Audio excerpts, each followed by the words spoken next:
আচ্ছা, আজকের ক্লাসে আমরা কি করব, এই যে গ্রাফিক ডিজাইনের কি এনএসডির যে গ্রাফিক ডিজাইন লেভেল আছে, লেভেল 3 একটা জব, এই লোগোটা আমরা করব। এই লোগোটা কি ইদানিং আসা শুরু করছে। তো এই লোগোটা আমরা আগে একটু ভালো করে দেখি। দেখেন, যদিও একটু কম বোঝা যাচ্ছে, তারপরে দেখেন এখানে বেশ কয়েকটা শেপ আছে, তাই না? এখন এর স্পেসিফিকেশন যদি আমরা পড়ি, এখানে জাস্ট কি বলছে, কালার সেম কি পিসফুল ব্লু, তাই না? আমরা পিসফুল ব্লু দিয়ে আমরা কি এই ধরনের কি একটা কি করব, লোগো তৈরি করব। দেখেন তো এই সাধারণত এই শেপগুলো কোথায় দেখা যায় বলেন তো? দেখবেন কি মসজিদের যে প্যাটার্নগুলো থাকে না, মসজিদের আপনার হচ্ছে কি বলে বারান্দা, বা আপনার হচ্ছে মিনার ডিজাইনগুলো আছে না, মিনারেগুলো কিন্তু কি এই ধরনের কি শেপ থাকে, এই ধরনের কি প্যাটার্ন থাকে। তো দেখেন এই লোগোটা আমরা বেশ কয়েকটা পদ্ধতিতে কি করতে পারবো, ডিজাইন করতে পারবো। ফাইনালি আমাদের লোগো কেমন হবে, এমন হইতে হবে, লোগোর যে আইকনটা এমন হইতে হবে, তাই না? তো আমরা এই আইকনটা কিভাবে তৈরি করব? আমরা যেটা সবচেয়ে ইজি, সবচেয়ে ফাস্ট সেই ওয়ে অ্যাপ্লাই করব। আপনাদের যেহেতু এই জবগুলো করতে কি একটা লিমিটেড টাইম থাকে না, সেটা আমরা কি করব, সবচেয়ে ইজি ওয়েতে করব এবং সবচেয়ে দ্রুত যাতে করা যায়। আমাদের এই আইকনটা করার টার্গেট থাকবে, আমরা সর্বোচ্চ 5 মিনিট সময় নিব। 5 মিনিটের মধ্যে কি করব, এই আইকনটা তৈরি করে ফেলবো। ক্লিয়ার? দেখেন আইকনটা তৈরি করতে গেলে আমাদের প্রথমেই কি লাগবে, একটা রেক্ট্যাঙ্গুলার শেপ দিব। শেপ টুলবার থেকে রেক্ট্যাঙ্গুলার কি নিব, শেপ নিয়ে আপনি আপনার ইচ্ছা মতো হাইট বেশি, ওয়েট কি কম, এমন একটা কি করবেন, রেক্ট্যাঙ্গেল আঁকে নেবেন। ক্লিয়ার? রেক্ট্যাঙ্গেল ড্র করছি না আমরা? ওকে, রেক্ট্যাঙ্গেল ড্র করার পরে দেখেন আমরা কেন রেক্ট্যাঙ্গেল ড্র করলাম। দেখেন এই যে লোগোটা, দেখেন এইটাকে আমরা পুরোটা একটা রেক্ট্যাঙ্গেল ধরতে পারি না? দেখেন এইটা কিন্তু কি একটা কি পুরোটা কি একটা রেক্ট্যাঙ্গেল। আবার দেখেন এইটা কি একটা পুরোটা কিন্তু কি রেক্ট্যাঙ্গেল। ক্লিয়ার? এই জন্য কি করে নিলাম আমরা, একটা কি রেক্ট্যাঙ্গেল নিয়ে নিলাম। ওকে, এখন রেক্ট্যাঙ্গেলের ওয়াইড যদি আপনি একটু মোটা করতে চান করে নেবেন, সমস্যা নাই। ওকে, ডান। এবার আমরা রেক্ট্যাঙ্গেলটা কি করব, সিলেক্ট করব। সিলেক্ট করে টুলবারের রোটেট টুলে যাব। কি টুলে যাব? রোটেট টুল। এখন রোটেট টুল আসার পরেই দেখেন আমাদের শেপে একটা আইকন চলে আসলো না, এগুলো কি রোটেট আইকন। হ্যাঁ, এইটাকে আমরা যেখানে রাখবো ওইটা অনুযায়ী, সেন্টার পয়েন্ট অনুযায়ী কি হবে, রোটেট হবে। কারণ আমরা জানি কি একটা সার্কেল কত ডিগ্রি বলেন তো, 360 ডিগ্রি। আমরা এখানে যাই রোটেট করি না কেন, ওই 360 ডিগ্রি অ্যাঙ্গেলে কি হবে, রোটেট হবে। এই জন্য আমাদের একটা কি সেন্টার পয়েন্ট, যেমন বৃত্তর কি একটা সেন্টার পয়েন্ট থাকে না, বৃত্ত কিন্তু কি একটা কেন্দ্রকে কি করে, অতিক্রম করে, তাই না? নির্দিষ্ট একটা কেন্দ্র থাকে, ওই কেন্দ্র অনুযায়ী কি হয়, সে রোটেট হয়, তাই না? ঠিক তেমনি আমরা এই শেপটাও কি করে নেব, একটা নির্দিষ্ট একটা কেন্দ্র বানাই দেবো। কেন্দ্রটাকে আমরা কি করব, এই শেপের সেন্টার পয়েন্টটাকেই ধরবো। এখন এই যে সেন্টারে আসার পরে আমরা কি কি চাপবো, অল্টার কি কি চাপবো, অল্টার কি চেপে একটা কি করব, ক্লিক দিব। মাউসের লেফট বাটন একটা কি করব, ক্লিক দিব। ক্লিক দিলে কি আসবে, আমাদের কত ডিগ্রি নিব সেটা আসবে না? ওকে, তাহলে আমরা এখানে 45 ডিগ্রি নিব। কত ডিগ্রি নিব? 45 ডিগ্রি নিয়ে কপিতে দিব, নট ওকে। ওকে দিলে কিন্তু কি হবে, সিঙ্গেল হবে। আমরা কিসে যাব, কপিতে ক্লিক করার পরে আমরা ডুপ্লিকেট দরকার না, আমরা একবার কন্ট্রোল ডি আর একবার কন্ট্রোল ডি। দেখেন আমাদের এই ধরনের একটা কি শেপ দাঁড়াইছে। তার মধ্যে কয়টা শেপ তৈরি হয়েছে, একটা দুইটা তিনটা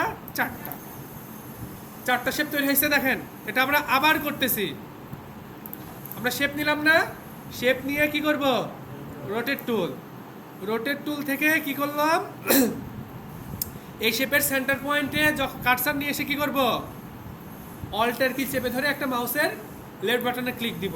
ক্লিক দেওয়ার পরে আমাদের কি রোটেট ডায়ালগ বক্স আসবে, তাই না? রোটেট ডায়ালগ বক্স আসার পরে আমরা কি করব, 45 ডিগ্রি দিয়ে দিব। কি ক্লিয়ার? দিয়ে কপিতে প্রেস করব, নট ওকে। কিসে প্রেস করব, কপিতে প্রেস করার পরে আমরা কিবোর্ড থেকে কন্ট্রোল ডি, দুইবার কন্ট্রোল ডি প্রেস করব। তাহলে কি হবে, আমাদের ওই যে শেপটা যে আমরা 45 ডিগ্রি রোটেট করলাম, ওটা আরও দুইটা কি হবে, 45 ডিগ্রি অ্যাঙ্গেলে কি হবে, রোটেট হবে। ক্লিয়ার? ওকে, ডান। এরপরে আমরা এবার একটু আউটলাইন মোডে যাব। আউটলাইন মোডে গেলে এই শেপটা কাজ করতে কি হবে, দ্রুত করা যাবে। তাহলে কন্ট্রোল ওয়াই প্রেস করে কোথায় গেলাম আমরা, আউটলাইন মোড। আউটলাইন মোডে এসে দেখেন তো এই ধরনের একটা শেপের স্ট্রাকচার প্রায় চলে আসছে না? দেখেন আমরা কি করব, প্রথমে ধরলাম, ওকে, এখানে আমরা শেপ বিল্ডার টুল নিব। কি নিব, শেপ বিল্ডার টুল। শেপ বিল্ডার টুল নিয়ে দেখেন এখানে অনেকগুলা শেপ তৈরি হয়েছে না, অনেকগুলা শেপ তৈরি হয়েছে। এক্ষেত্রে আমরা শেপ বিল্ডার টুলও ইউজ করতে পারি, আবার কি পাথফাইন্ডার অপশনও কি করতে পারি, আমরা ইউজ করতে পারি। কিন্তু আমরা এখানে কি করব, শেপ বিল্ডার টুল। আমরা বোঝার স্বার্থে আমরা কি করব, শেপ বিল্ডার টুলটা ইউজ করি। তাহলে প্রত্যেকটা যে শেপগুলো তৈরি হয়েছে প্রত্যেকটাতে একটা করে ক্লিক করে কি করবো, আলাদা আলাদা শেপ তৈরি করে নিব। ক্লিয়ার? নিয়েছি। এখন দেখেন এই যে বৃত্তটা আছে, এই যে এখানে যে স্কোয়ার আছে না, এই স্কোয়ারের এখানে দেখেন আমাদের যে মূল যে ডিজাইনটা হবে কেমন কি, দেখেন এটা কি স্কোয়ার আছে, স্কোয়ার টোটাল কিন্তু কি স্কোয়ার না, স্কোয়ার প্লাস কি মাঝখানের যে শেপটা আছে এটা কি আছে, একটু গম্বুজ টাইপের আছে, তাই না? এই যে এইটুকু কি গম্বুজ টাইপের না? তাহলে আমরা এখানেও কি করে নিব, গম্বুজ টাইপের বানিয়ে নেব। কিভাবে দেখেন, এই দুইটা আমরা কি করে নিলাম, মার্চ করে নিলাম। আগে স্কোয়ার বানাইনি, স্কোয়ার বানিয়ে নিছি। ওকে, বানিয়ে নিছি।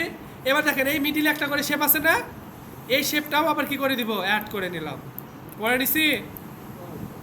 ক্লিয়ার? ওকে, ডান। এইবার আমরা কি করব, এই যে এখানে যে শেপটা তৈরি হলো না, এই শেপটাকে আমরা সিলেক্ট করব। শেপটাকে কি করব, সিলেক্ট করব। সিলেক্ট করে কিবোর্ডের shift plus alter, shift plus alter key ধরে এই শেপটাকে কি করব, আমরা বড় করব। দেখেন এই যে আমরা বড় করে নিলাম, আমাদের প্রয়োজন মতো কি করে নেব, বড় করে নেব। ক্লিয়ার? বড় করছি। দেখেন আবার দেখাচ্ছি আমি কি করব, আমরা শেপটাকে সিলেক্ট করব। সিলেক্ট করে কিবোর্ডের shift alter, shift plus alter key ধরব। অল্টার কি ধরার পরে আমরা কি করব, এবার আবার আমাদের এই যে যে বাড়তি শেপগুলো আছে শেপগুলো ডিলিট করতে হবে না? তাহলে আমরা কোথায় যাব, আবার শেপ বিল্ডার। তাহলে কি করলাম, সিলেক্ট, সিলেক্ট করে কি শেপ বিল্ডার টুল গেলাম। এবার কি করব, আমরা অল্টার কি ধরব। অল্টার কি ধরে এই যে বাড়তি যে শেপগুলো আছে শেপগুলো কি করে দিব, ডিলিট। ক্লিয়ার? ইভেন এই যে এখানে একটা করে শেপ আছে না, এই শেপটাকে আমরা কি করব, delete, delete, delete, delete. Clear? Clear? এখন দেখেন ওই যে আমরা উপরে যে একটা শেপ নিয়েছিলাম না, ওই শেপটা জাস্ট কি করে দিব, আলাদা করে দিলাম, সরিয়ে আমরা এটা ডিলিট করে দিব। ওকে, আবার আউটলাইন মোডে গেলাম। আউটলাইন মোডে গিয়ে দেখেন এই যে আমরা দেখেন, আমি আবার একটু ব্যাক যাচ্ছি। এই যে এই শেপটা যে কপি করলাম না আমরা, এই যে এটা নিয়ে নিলাম না শিফট অল্টার ধরে, এই শেপ তো আবার দেখেন এই শেপটা ঢেকে গেছে না, এই দেখেন ঢেকে গেছে না, এটা একটা শেপ তৈরি হয়ে গেছে না। এই জন্য আমরা কি, আমরা যখন আমাদের কি বলে প্রয়োজন অনুযায়ী যখন কাটা হয়ে গেছে, শেপগুলো যখন কাটা হয়ে গেছে না, এই যে শেপগুলো কেটে ফেলবো আমরা। শেপগুলো যখন কাটা হয়ে যাবে কেটে নিয়ে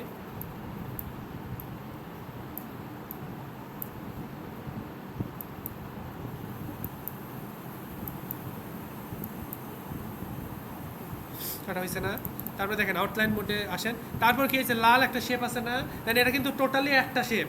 এটা আমরা যদি সরিয়ে নেই তাহলে এখন কতগুলো অনেক ছোট ছোট যে শেপগুলো আমরা তৈরি করলাম সেগুলো দেখা যাচ্ছে না। এই জন্য আমরা কী করলাম, এটাকে ডিলিট করে দিলাম, ডিলিট করে দিব। ওকে, কন্ট্রোল আউট ওয়াই দিয়ে আউটলাইন মোডে গেলে দেখেন আমাদের শেপটা তৈরি হয়ে গেছে না। এখন আমাদের এই শেপের সঙ্গে এই শেপের মধ্যে শুধু ডিফারেন্স কি, এই যে শেপগুলো যে মিলিত হয়েছে এর মাঝখানে কি আছে, একটা করে গ্যাপ আছে, একটু করে কি আছে, গ্যাপ আছে। এখন এই গ্যাপটা দেওয়ার জন্য আমরা সহজ পদ্ধতিতে কি করব, এই শেপগুলাতে স্ট্রোক ইউজ করব। আমরা আউটলাইন মোড থেকে ব্যাক আসবো, ব্যাকে সেখানে কি হোয়াইট কালার দিয়ে একটা কি স্ট্রোক নিয়ে নিব। আগে দেখে নিব যে আমাদের স্ট্রোকটা কি, এত স্ট্রোকের যে হোয়াইটটা থাকবে এতটুকু নিলেই কি আমাদের হচ্ছে কি না, যে 4 দিলে কি হচ্ছে, 3 দিলে কি এনাফ, তাই না? তাহলে এই স্ট্রোকটাকে আমরা কি করে নিব, এখন শেপে রূপান্তর করে নিব। কারণ কি শেপ ছাড়া কি আমরা কাটতে পারবো, শেপ ছাড়া কাটতে পারবো না। দেখেন শেপ স্যার এখন কেমন দেখা যাচ্ছে? কোনো কিছু আছে, লাইন আছে না? লাইন নাই। কিন্তু আমরা যখনই এটাকে শেপে রূপান্তর করে নিব তখন এই যে সাদা যে জায়গাটা তৈরি হয়েছে এই জায়গাটা কি হয়ে যাবে? একটা শেপে রূপান্তর হয়ে যাবে। কি হয়ে যাবে? শেপে রূপান্তর হয়ে যাবে। ক্লিয়ার? তখন আমরা কি করে নিলাম? এটা সিলেক্ট করলাম, সিলেক্ট করে কোথায় যাব? অবজেক্ট, অবজেক্ট থেকে এক্সপ্যান্ড, এক্সপ্যান্ড থেকে ওকে। ক্লিয়ার? এখন দেখেন তো আউটলাইন মোডে গিয়ে দেখেন তো শেপ তৈরি হয়েছে না? এখন আমরা আবার কি করব? এই যে শেপগুলো আছে না এই শেপগুলো আমরা কি করে দিব? ডিলিট করে দিব। কি করে দিব? ডিলিট করে দিব। এটা আমরা যদি দুইভাবে করতে পারবো। এক হচ্ছে কি শেপ বিল্ডার টুল, আর একটা কি পাথফাইন্ডার থেকে। ক্লিয়ার? তাহলে আমরা প্রথমে আগে শেপ বিল্ডার টুল দিয়েই করে দিই। শেপ বিল্ডার টুল দিয়ে জাস্ট কি করো, এগুলো আমরা ডিলিট করে দিলাম। ক্লিয়ার? এক এক করে এইভাবে আমরা এভাবে প্রত্যেকটা কি করতে হবে? আমাদের ডিলিট করতে হবে, তাই না? তো এইভাবে করতে গেলে আমাদের কি লাগবে? সময় বেশি লাগবে। এই জন্য আমরা একটু ব্যাকে আসি। আপনারা এইভাবেও প্রত্যেকটা জিনিস ডিলিট করে দিতে পারেন, অথবা এগুলো সিলেক্ট করবেন, সিলেক্ট করে কোথায় যাবেন? পাথফাইন্ডার প্যালেট থেকে কোথায়? ডিভাইড। কোথায়? ডিভাইড। ডিভাইড থেকে আউটলাইন মোড থেকে ব্যাকে আসেন। এবার কি করব আমরা? ওই যে আমাদের একটা টুল আছে না যে কালার অনুযায়ী সিলেক্ট করে, কোন টুল? ম্যাজিক ওয়ান টুল। আমরা এখানে কি করব? জাস্ট ম্যাজিক ওয়ান টুল নিয়ে হোয়াইট যে শেপগুলো আছে শেপগুলো সিলেক্ট করে কি করব? ডিলিট। দেখেন আমাদের ট্রান্সপারেন্ট হয়েছে কিনা, দেখেন তো। ক্লিয়ার? রেডি? ওকে, ডান। এখন আমরা কি করব? জাস্ট এই যে লেখাগুলো কি আমরা লিখে রাখছিলাম, আর লেখার আগে আমাদের কি করতে হবে? কালার দিতে হবে না? তাহলে আমরা এই শেপটাকে কি করে নেব? আনগ্রুপ। পাথফাইন্ডার ইউজ করলে কি হয়ে যায়? গ্রুপ হয়ে যায়, তাই না? এই জন্য আমরা কি করে নিলাম? আনগ্রুপ করে নিলাম। আনগ্রুপ করে নিয়ে আমরা কি করব? এখানে একটা কি কালার দিতে বলছিল আমাদের? ব্লু কালার, তাই না? তাহলে আমরা এই যে এখান থেকে কি করব? ব্লু কালার দিব। আচ্ছা, বেশ, ব্লু কালার দেব। এখান থেকে একটা কি ব্লু কালার দিয়ে দিলাম। হ্যাঁ, এই শেপটা কি করে দিব? আমরা ডিলিট করে দেব। ওকে, জাস্ট গ্যাপ গ্যাপ দিয়ে আমরা কি করে দেব? আইডবার টুল দিয়ে এই কালারটাই বাকিগুলাতে কি করে দিব? আমরা বসিয়ে দিব। ক্লিয়ার? তাহলে কি আমাদের আইকন তৈরি হয়ে গেছে। এরপরে আমাদের কি ছিল? এখানে টেক্সট, কিছু টেক্সট ছিল, তাই না? এই টেক্সটগুলো আমাদের এখানে কি আগে থেকে কি লেখা ছিল, তাই না? লিখে নেবেন আগে থেকে প্রয়োজনে। তাহলে আমরা এখন জাস্ট এটা আবার গ্রুপ করে নিই। গ্রুপ করে নিয়ে এগুলাকে কি করব? এই টেক্সটগুলোকে আমরা বসাবো। এখন আমি আইকনটাকে একটু ছোট করে নেই। বুঝি না ওয়াই? হ্যাঁ, ওইটা আমরা করতেছি। ওয়েট, টেক্সট এখানে বসালাম। আচ্ছা, এইখানে দেখেন, এইখানে এই যে আইডিয়াল স্কুল, আইডিয়াল স্কুলের লেটারগুলোর মাঝখানে মাঝখানে গ্যাপ আছে না? গ্যাপ আছে, তাই না? কিন্তু আমরা যে লিখছি এখানে কি কোনো গ্যাপ আছে? গ্যাপ নাই। তো আমরা এখানে কি ইউজ করব? কার্নিং ইউজ করব। ওকে, দেখেন কোথায় যাব? ক্যারেক্টারে যেতে হবে আমাদের। ক্যারেক্টার যদি প্যালেট এখানে না থাকে তাহলে আমরা কোথায় যাব? উইন্ডো, উইন্ডো থেকে টাইপ, টাইপ থেকে কি ক্যারেক্টার। এই যে ক্যারেক্টারের এখান থেকে দেখেন, এখানে এসে কী করলাম আমরা? এখন একটা ট্র্যাকিং ইউজ করব। কি ইউজ করব? ট্র্যাকিং, কার্নিং, এগুলোকে আমাদের ইউজ করতে হবে, তাই না? আমরা দেখি বাড়াই দিই, কার্নিং বাড়াই দিই। ওই সিলেক্ট করতে হবে, আমরা সিলেক্ট না করে করতেছি, তাই না? সিলেক্ট করে নিলাম। এখানে ম্যানুয়ালিও আবার কি বসাই দিতে পারেন, আমরা 100 দিয়ে দিই।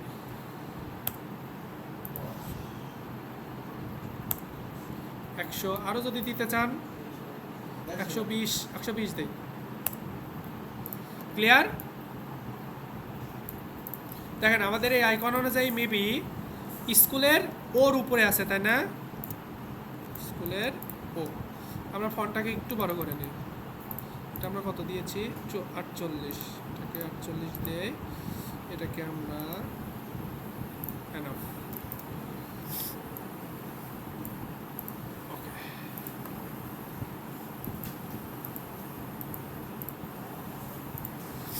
এটা আমরা আরো বাড়াই নিব।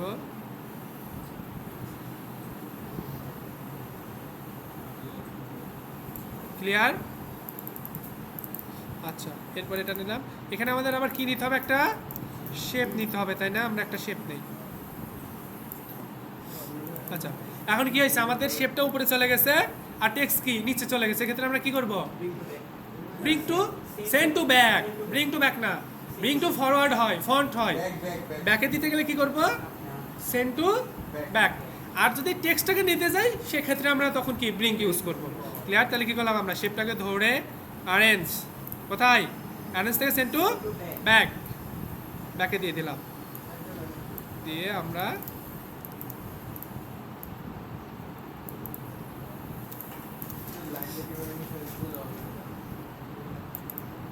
এটা নিয়েছি হচ্ছে এই যে গ্রিড গাইড আছে না, গাইড নিয়েছি, গাইড। ওকে, এটাকে আমরা একটু ছোট করে দেই।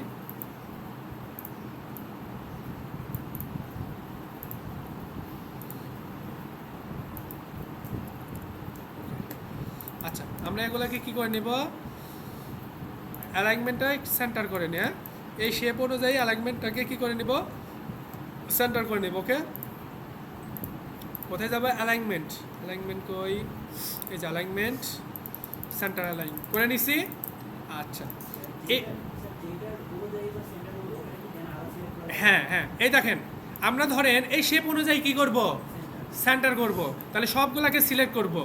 সিলেক্ট করে জাস্ট যেটা অনুযায়ী আপনি কি সেন্টার করতে চান সেটাতে কি করবেন? একটা ক্লিক, ক্লিক দিয়ে এই যে জাস্ট আপনি কি এরপরে অ্যালাইনমেন্টটা ঠিক করে নেবেন। এই দেখেন শেপ অনুযায়ী না, এটা টেক্সট অনুযায়ী করেছি, এই জন্য কী হয়েছে? টেক্সট অনুযায়ী হয়েছে। আমরা যদি শেপ অনুযায়ী করতাম তাহলে কী হতো? শেপ অনুযায়ী হতো। ওকে, তাহলে আমরা ধরে এটা একটু শেপটাকে এদিকে নিয়ে নিই।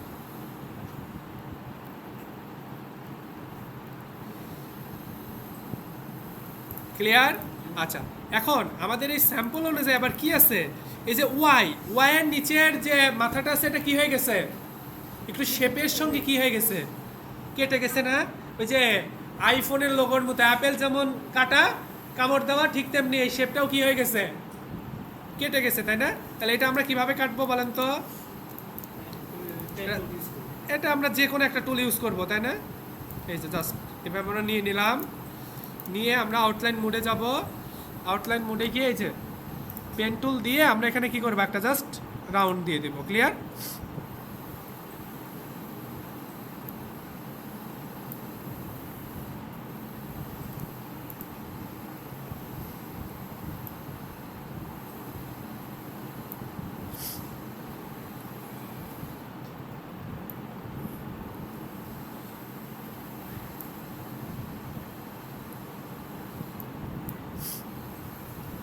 আমরা একটা রাউন্ড দিয়ে দিলাম। ওকে, এটুকু আবার কি করব? কেটে দিব, হ্যাঁ, যেহেতু কাটা আছে। আচ্ছা, টাইপটা আমাদের একটু ঝামেলা করতেছে, এই জন্য আমরা কী করলাম? এটাকে লক করে দিলাম। লক করে দিয়ে এই দুইটা আমরা কি করব? সিলেক্ট। আবার দেখেন যেন এই টাইপ আবার যাতে সিলেক্ট না হয়, হ্যাঁ, এই শেপ বিল্ডার দিয়ে কাট। দেখেন, ক্লিয়ার? আমাদের লোগো তৈরি। জাস্ট গ্রুপ করেন, গ্রুপ করে এটাকে এখন আমরা কি করতে পারবো? সরি, এই যে দেখেন আমাদের কিন্তু কি এই যে লোগোটা ছিল, এই লোগোটা কি হয়ে গেল? তৈরি হয়ে গেল না? এটা আপনারা করতে গেলে সর্বোচ্চ কয় মিনিট সময় নেবেন? 10 মিনিট। ক্লিয়ার? আমরা বিভিন্নভাবে ডিসক্রাইব করেও কয় মিনিট আমাদের লাগছে? 18 মিনিট, তাই না? কিন্তু আপনারা যখন কাজ করবেন এটা কি 10 মিনিটের মধ্যে কি শেষ করে ফেলবেন। হ্যাঁ, 10 মিনিটের মধ্যে। এই জন্য তো আমার তো 2 মিনিট লাগলো না, এর আগে করলাম কয় মিনিটে? 2 মিনিটে, তাই না? 2 মিনিট আর টেক্সট অ্যালাইনমেন্ট দিয়ে টোটাল 5 মিনিট। তা আপনাদের সেক্ষেত্রে 10 মিনিট। আপনাদের টার্গেট নেবেন কয় মিনিটে করবেন আপনারা? 10 মিনিট। ক্লিয়ার?